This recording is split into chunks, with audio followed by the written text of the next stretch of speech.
It was a big loss. It was very surprising that he died so quickly.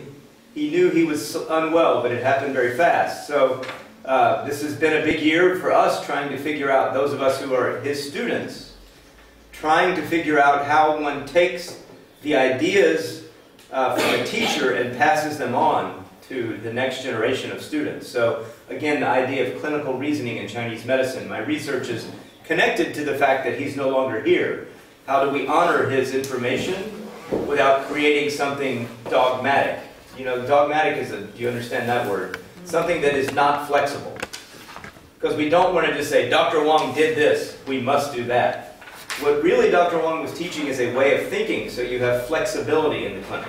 So we're not going to make what he did something hard and stuck, but instead flexible and alive. And that's the challenge. Oh, looking back at the slide. So Dr. Wang, of course, was always seeing patients, mainly seeing patients, and then also looking at classical texts and trying to figure out how to help patients that were difficult, looking for new ideas.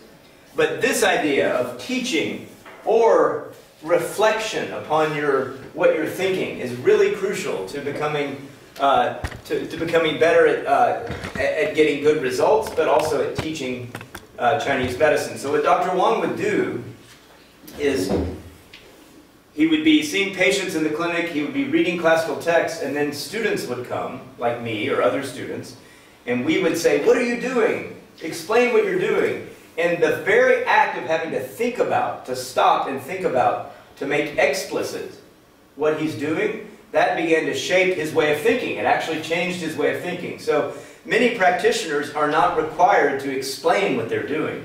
Many of us in our clinics are busy, we see patients, but we can't always say, what are you doing?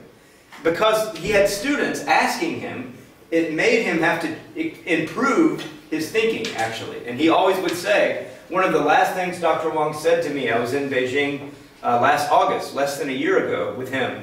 And he said, I want to tell you something that's from my heart that's very important. It's that Chinese medicine is no longer Chinese. It's beyond China. It's a world medicine now. And he said, you know, what has been very important for me is even in 1970s, he went to Greece to teach acupuncture theory. And he said in Greece, he was teaching kind of classes on TCM-style acupuncture about nerve systems.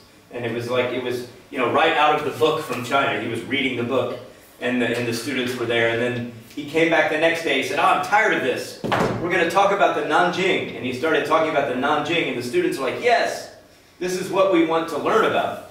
And so over time, he began to see, this is interesting information to them. And he started to look into understanding the Nanjing and the Neijing better.